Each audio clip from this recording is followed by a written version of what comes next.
जी dear students, आज जो हम स्टार्ट करेंगे चैप्टर 4 जो है वो द स्टैटिक इलेक्ट्रिक फील्ड। हम इसको डिटेल से स्टडी करेंगे। ये चैप्टर जो है वो आई थिंक मिड तक यही चैप्टर चलेगा। चैप्टर 4 जो है about the static electric field. ठीक है, इसमें हम स्टार्ट करते हैं। What is a charge? Charge क्या है? जिस तरह डेली लाइफ में आपने फील किया होगा, सिल्क या रबड़ वगैरह जब आपस में रब करते हैं तो आपको चार्ज की फीलिंग आती है, या जब आप कई दफ़ा जर्सी या कोई स्वेटर वगैरह पहनते हैं उसको उतारते हैं तो आपको चार्ज की फीलिंग आती है। ठीक है, करंट सा फील होता है। ये आपने लोगों ने एक्सपीरियंस किया होगा, ख़ासकर ये सर्दियों में ज़्यादा जो है वो फील होता है।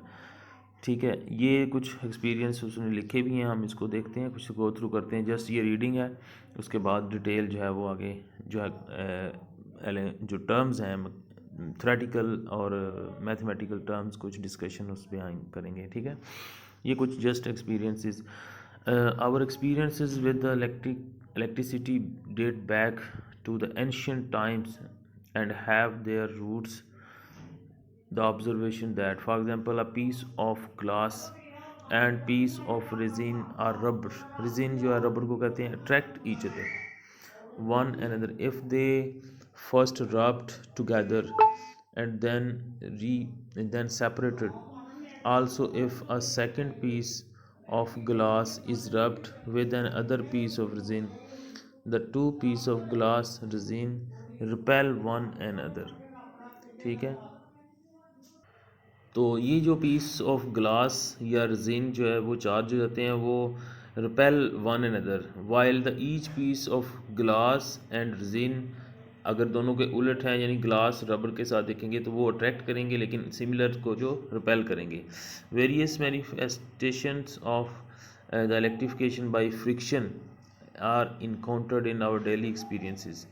ठीक है, तो डिफरेंट जो मेथड हैं इलेक्ट्रिफिकेशन के, वो इलेक्ट्रिफिकेशन बाय फ्रिक्शन है, इंडक्शन हो सकती है, कंडक्शन हो सकती है। ठीक है, तो ये डिफरेंट मेथड्स हो सकते हैं। फ्रिक्शन का भी आपको पता है रोज़मर्रा ज़िंदगी में कैसे फ्रिक्शन से जिस तरह कोई भी चीज़ रगड़ती है तो उससे भी जो है इलेक्ट्रिसिटी जनरेट होती है। इंडक्शन जो है म्यूचुअल इंडक्शन जिसको हम कहते हैं, एक करीब उसके रखेंगे चार्ज तो वो भी उसमें रिड्यूस करवाएगा चार्ज। दूसरा कंडक्शन, जब फिजिकली टच कर देंगे एक बॉडी, चार्ज बॉडी को दूसरी चार्ज बॉडी के साथ, दूसरी न्यूट्रल बॉडी के साथ, तो वो चार्ज बॉडी न्यूट्रल बॉडी को जो है वो आल्सो इलेक्ट्रिफिकेशन के थ्रू जो है वो चार्ज कर देगा। ठीक है, these electrical phenomena of attraction and repulsion that come about due to friction that are the part of our daily experiences are understood in terms of the electric charge.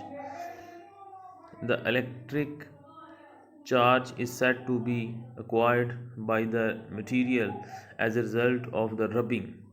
In actual fact, when glass and resin, for example, are rubbed together, a small amount of charge is transferred from one to other. ठीक है, causing the each material to become non-neutral, that is the charged. The glass become positively charged while the resin, जिसको हम rubber कहते हैं, acquire negatively charged। ये experience किया गया है। The different behavior of glass and resin indicates that there must be two different types of charge. इसका मतलब है दो किस्म के चार्ज हैं वो हो सकते हैं, क्योंकि दो डिफरेंट जो है वो बिहेवियर देखने को मिले हैं। Material that have upon electrification like glass are said to be positively charged, and those that behave like resin or rubber are said to be negatively charged. Other materials also acquires charge as a result of being rubbed, although this property may be less apparent in for some other materials. Metallic materials such as brass don't retain electricity for sufficient time।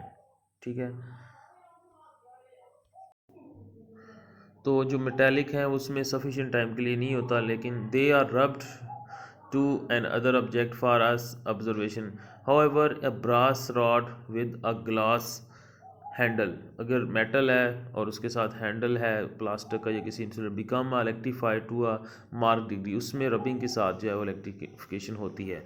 Once it is electrified such brass rod with a glass handle lose all of its electricity if it comes into contact with water, flames और human body. तो human body से, flame से या water में touch करेंगे तो वो सारा जो है वो चार्ज लूज़ कर देगा। इसके बरक्स conversely the same rod retains its power if it's come into contact with hard rubber, लेकिन हार्ड रबर के साथ या पीस ऑफ सिल्क और वुड के साथ कंटेक्ट करेंगे तो वो स्टोर रहता है। We understand such behaviour in terms of the classification of material into the conductors of electricity. कुछ जो है उनको हम कहेंगे फिर कंडक्टर्स हैं, कुछ इंसुलेटर हैं, ठीक है। Metals are excellent conductors of electricity, ठीक है। Solution of salt, acids and other electrolytes are also good conductors. Example of good insulator are oils, good insulator है waxes, silk, glass, rubber, ये good insulator हैं, ठीक है। and plastic causes are ordinary good insulator, but flames or other ionized gas जो हैं are also good conductor. Distilled water in almost a perfect insulator, ठीक है। Different material का बता रहे हैं कि वो किस तरह का बिहेव करते हैं। But any other type of water contains impurity, ठीक है, which is general cause it to conduct reasonably, ठीक है। तो वाटर में इम्प्योरिटी है तो फिर वो कंडक्टर बन जाएगा। Being the made of largely of water, the human body conduct reasonably well and is generally a bad insulator, ठीक है। तो वाटर चूँकि ह्यूमन बॉडी में भी होता है तो इसमें ये भी एक कंडक्टर के तौर पे काम करता है। although the electrification by friction is a part of our daily experiences, material bodies can also acquire electric charge through the induction, ठीक है। if a suspended and uncharged metallic brass object by the threads as shown in figure 4.1a, तो ये figure जो है 4.1a b c जो है यहाँ पे ये फिनोमेना सारा इसमें एक्सप्लेन किया जाता है। मैं फिगर को थोड़ा सा कहता है, थ्रेड के साथ हमने दो थ्रेड के साथ एक मेटल का पीस जो है हमने उसको बांध दिया है। तो इसके करीब जब हम एक चार्ज बॉडी को लेके आते हैं, पॉजिटिवली चार्ज एक मेटल हम लेके आते हैं बॉडी, तो इसके जो नियरेस्ट जो पार्ट होगा, साइड होगी मेटल का, वो नेगेटिवली चार्ज होगा और जो अदर साइड है ऑब्वियसली वो पॉजिटिवली चार्ज होगा, एज ए होल ये न्यूट्रल होगा, ठीक है। तो कहता है अगर हम एक सडनली इसको हम एक स्मॉल टाइम के लिए काट दें दरमियान से, तो जो एक साइड जो है वो नेगेटिवली चार्ज रह जाएगी, दूसरी साइड पॉजिटिवली चार्ज रह जाएगी, ठीक है।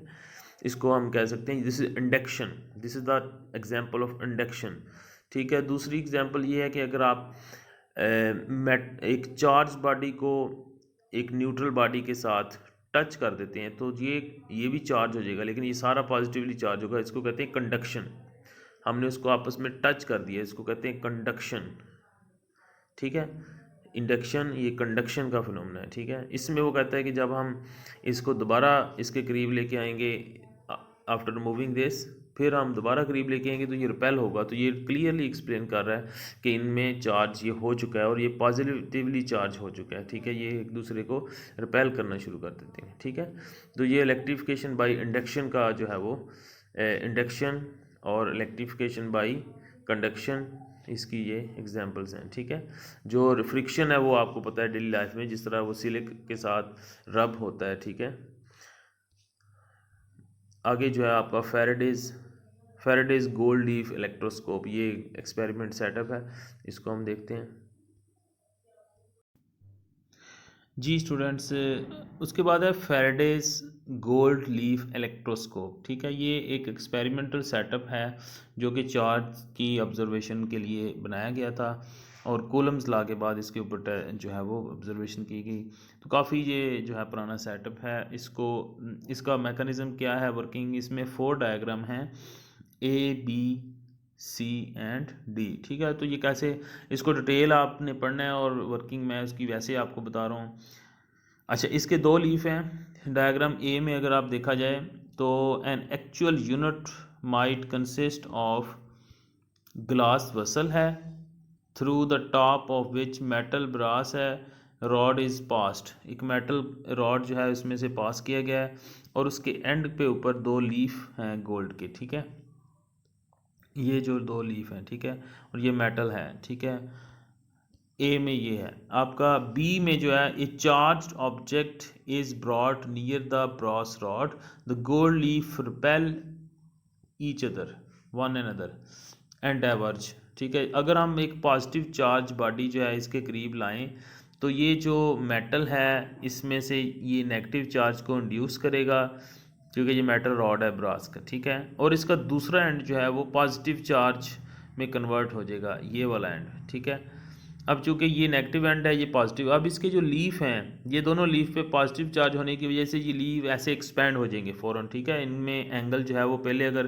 पैरेलल थी लाइन तो अब इनमें कोई एंगल डेवलप हो जाएगा 90 का, या इस तरह से जो भी इसकी रेशो होगी चार्ज की मेजरमेंट की, कितना इनके दरमियान, ये दोनों लीफ के दरमियान एंगल डेवलप होगा, this is directly proportional to how much charge will be induced.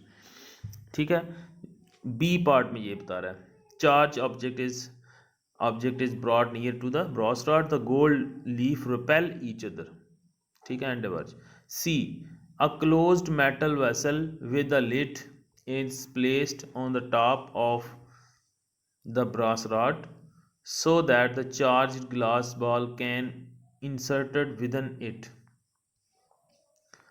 The gold leaf deflect by the same amount of regardless of the position of the charged ball within the vessel. ठीक है, दूसरे setup में हमने उसने एक और जो है वेसल ली जो कि मेटल की वेसल है। ठीक है, उसके अंदर फर्दर एक बॉल जो है वो मेटल की इंसर्ट की और जिसके अंदर पॉजिटिव चार्ज बॉडी जो है इंसर्ट किया। ठीक है, एक वेसल के अंदर, और ये वेसल जो है डायरेक्टली कनेक्ट है वो मेटल के ब्रॉस के साथ जिसके साथ लीफ लगे हुए हैं। ठीक है, अब ये जब हम चार्ज इंसर्ट करते हैं इसके अंदर तो जो ये वेसल है मेटल का, इसकी इनर सरफेस पे नेगेटिव चार्ज इंड्यूस हो जाते हैं। ठीक है, इनर सरफेस पे नेगेटिव चार्ज होने से ऊपर वाली जो आउटर सरफेस है इसके ऊपर पॉजिटिव चार्ज इंड्यूस होते हैं। ठीक है, चूँकि एज ए होल ये न्यूट्रल होती है, तो ये पॉजिटिव चार्ज चूँकि ये एक्सटर्नल साइड से इस एक्सपेरिमेंटल सेटअप के साथ कनेक्ट है जिस तरह ये है, तो ये पॉजिटिव चार्ज है इसके अंदर भी इंडक्शन के साथ, सॉरी कंडक्शन के फिनोमेनन के साथ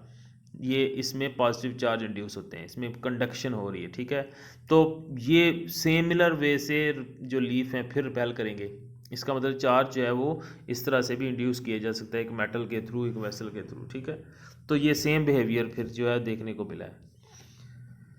ठीक है, सी जो है, सी के अंदर ये सेटअप है। उसके बाद डी है, if the two equally but oppositely charged bodies are inserted into the vessel, the gold leaf will be stay flat। कहता है अगर हम ऐसा करें कि एक पॉजिटिव चार्ज जिस तरह हमने इंसर्ट किया इसी तरह एक नेगेटिव चार्ज भी इसके अंदर इंसर्ट करते हैं वेसल के अंदर, तो चूंकि अपोजिट हैं और इक्वल हैं तो ओवरऑल इसकी इनर सरफेस के ऊपर कोई चार्ज नहीं आएगा वेसल की, और इनर सरफेस पे नहीं आया तो आउटर सरफेस पे भी कोई चार्ज नहीं है, आउटर सरफेस चार्ज नहीं है तो इसके अंदर भी कोई चार्ज नहीं है, और मेटल के जो लीफ हैं, सॉरी गोल्ड के जो लीफ हैं, इनमें कोई डिफ्लेक्टर नहीं है, इसका मतलब है कोई चार्ज जो है वो स्टोर नहीं हुआ। ठीक है, तो ये एक्सपेरिमेंट जो है वो सेटअप आप देख सकते हैं। ठीक है, नेक्स्ट जो है हमारा हम टॉपिक पढ़ेंगे कूलम्स लॉ। तो कूलम्स लॉ आपको पता है, चार्ज किसी भी दो चार्ज में जो फोर्स है वो directly proportional to the magnitude of the charge and inversely proportional to the distance between charge. तो आज की क्लास एक्टिविटी में आपने ये एक्सपेरिमेंटल सेटअप को जो है वो समझना है और इसकी एक छोटी सी समरी बना के मुझे व्हाट्सएप कर दें। ठीक है, यही वाला जो गोल्ड लीफ वाला, फैराडे गोल्ड लीफ वाला। ठीक है, थैंक यू।